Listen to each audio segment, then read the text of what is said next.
ओम श्री गणेशाय नमः। ओम गं गुरुवे नमः। ओम नमः शिवाय। शिवजी सदा सहाय। शतरुद्र संहिता अध्याय 2 और 3। शिवजी की अष्टमूर्तियों का तथा अर्धनारी नर रूप का सविस्तार वर्णन। नंदीश्वर जी कहते हैं, ऐश्वर्यशाली मुने, अब तुम महेश्वर के उन श्रेष्ठ अवतारों का वर्णन श्रवण करो जो लोक में सबके संपूर्ण कार्यों को पूर्ण करने वाले अतएव सुखदाता हैं। तात यह जगत उन परमेश्वर शंभु की 8 मूर्तियों का स्वरूप ही है।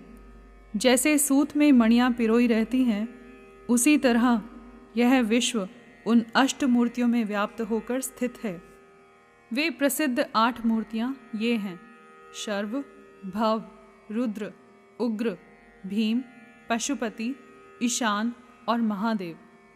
शिवजी के इन शर्व आदि अष्टमूर्तियों द्वारा पृथ्वी, जल, अग्नि, वायु, आकाश, क्षेत्रज्ञ, सूर्य और चंद्रमा अधिष्ठित हैं। शास्त्र का ऐसा निश्चय है कि कल्याणकर्ता महेश्वर का विश्वम्भरात्मक रूप ही चराचर विश्व को धारण किए हुए है। परमात्मा शिव का सलीलात्मक रूप, जो समस्त जगत को जीवन प्रदान करने वाला है, भव नाम से कहा जाता है। जो जगत के बाहर भीतर वर्तमान है और स्वयं ही विश्व का भरण पोषण करता है तथा स्पंदित होता है, उग्र रूपधारी प्रभु के उस रूप को सत्पुरुष उग्र कहते हैं। महादेव का जो सबको अवकाश देने वाला सर्वव्यापी आकाशात्मक रूप है, उसे भीम कहते हैं। वह भूत वृंद का भेदक है। जो रूप समस्त आत्माओं का अधिष्ठान, संपूर्ण क्षेत्रों में निवास करने वाला और जीवों के भव पाश का छेदक है, उसे पशुपति का रूप समझना चाहिए। महेश्वर का संपूर्ण जगत को प्रकाशित करने वाला जो सूर्य नामक रूप है, उसे ईशान कहते हैं। वह द्युलोक में भ्रमण करता है। अमृतमयी रश्मियों वाला जो चंद्रमा संपूर्ण विश्व को आह्लादित करता है, शिव का वह रूप महादेव नाम से पुकारा जाता है। आत्मा परमात्मा शिव का 8वां रूप है। यह मूर्ति अन्य मूर्तियों की व्यापिका है, इसलिए सारा विश्व शिवमय है। जिस प्रकार वृक्ष के मूल को सींचने से उसकी शाखाएं पुष्पित हो जाती हैं, उसी तरह शिव का पूजन करने से शिव स्वरूप विश्व परिपुष्ट होता है। जैसे इहलोक में पुत्र पौत्र आदि को प्रसन्न देखकर पिता हर्षित होता है, उसी तरह विश्व को भली भांति हर्षित देखकर शंकर को आनंद मिलता है। इसलिए यदि कोई किसी भी देहधारी को कष्ट देता है, तो निसंदेह मानो उसने अष्टमूर्ति शिव का ही अनिष्ट किया है। संत कुमार जी, इस प्रकार भगवान शिव अपनी अष्टमूर्तियों द्वारा समस्त विश्व को अधिष्ठित करके विराजमान हैं। अतः तुम पूर्ण भक्ति भाव से उन परम कारण रुद्र का भजन करो। प्रिय संत कुमार जी, अब तुम शिवजी के अनुपम अर्धनारी नर रूप का वर्णन सुनो। महाप्राज्ञ, वह रूप ब्रह्मा की कामनाओं को पूर्ण करने वाला है। सृष्टि के आदि में जब सृष्टिकर्ता ब्रह्मा द्वारा रची हुई सारी प्रजाएं विस्तार को नहीं प्राप्त हुई, तब ब्रह्मा उस दुख से दुखी हो चिंताकुल हो गए। उसी समय यो आकाशवाणी हुई, ब्राह्मण, अब मैथुनी सृष्टि की रचना करो। उस व्योम वाणी को सुनकर ब्रह्मा ने मैथुनी सृष्टि उत्पन्न करने का विचार किया, परंतु इससे पहले नारियों का कुल ईशान से प्रकट ही नहीं हुआ था। इसलिए पद्म योनि ब्रह्मा मैथुनी सृष्टि रचने में समर्थ न हो सके। तब वे यों विचार कर कि शंभु की कृपा के बिना मैथुनी प्रजा उत्पन्न नहीं हो सकती, तब करने को उद्यत हुए।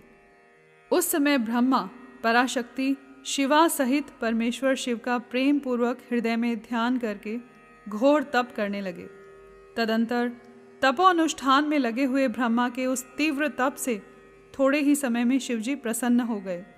तब वे कष्टहारी शंकर पूर्ण सच्चिदानंद की कामदा मूर्ति में प्रविष्ट होकर अर्धनारी नर के रूप से ब्रह्मा के निकट प्रकट हो गए।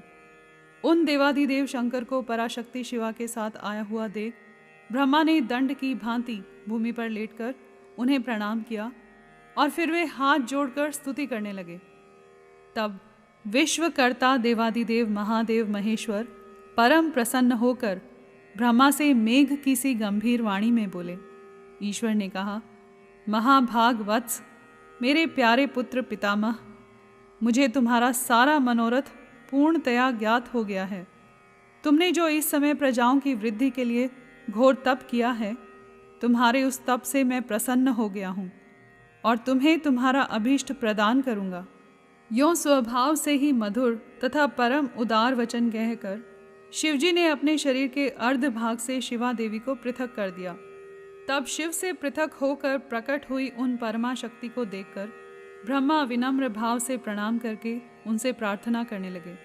ब्रह्मा ने कहा, शिवे, सृष्टि के प्रारंभ में तुम्हारे पति देवादिदेव परमात्मा शंभु ने मेरी सृष्टि की थी और मेरे द्वारा सारी प्रजाओं की रचना की थी। शिवे, तब मैंने देवता आदि समस्त प्रजाओं की मानसिक सृष्टि की, परंतु बारंबार रचना करने पर भी उनकी वृद्धि नहीं हो रही है।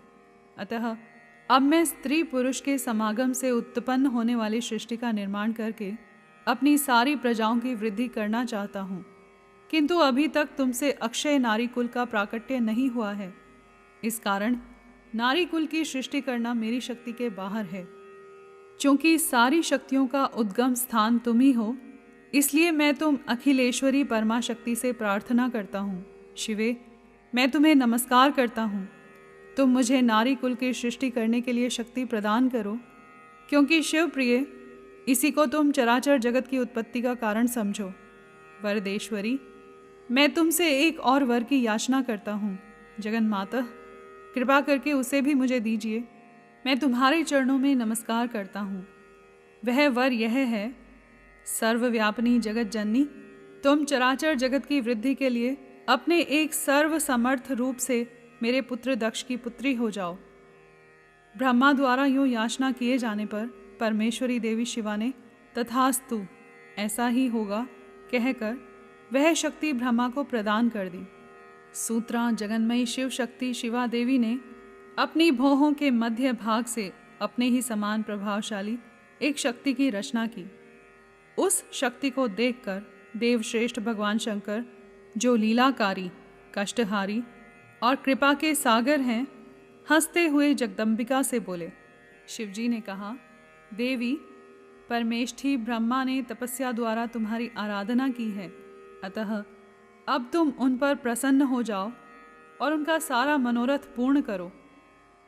तब शिवा देवी ने परमेश्वर शिव की उस आज्ञा को सिर झुकाकर ग्रहण किया और ब्रह्मा के कथनानुसार दक्ष की पुत्री होना स्वीकार कर लिया। मुने, इस प्रकार शिवा देवी ब्रह्मा को अनुपम शक्ति प्रदान करके शंभु के शरीर में प्रविष्ट हो गई। तत्पश्चात भगवान शंकर भी तुरंत ही अंतर्धान हो गए। तभी से इस लोक में स्त्री भाग की कल्पना हुई और मैथुनी सृष्टि चल पड़ी। इससे ब्रह्मा को महान आनंद प्राप्त हुआ। तात, इस प्रकार मैंने तुमसे शिवजी के महान अनुपम अर्ध नारी नरार्ध रूप का वर्णन कर दिया। यह सत्पुरुषों के लिए मंगलदायक है। यहाँ पर अध्याय 2 और 3 संपूर्ण हुए। कर्पूर गौरम करुणावतारम संसार सारम भुजगेंद्रहारम सदा वसंतम हृदयारविंदे भवम भवानी सहितं नमामि।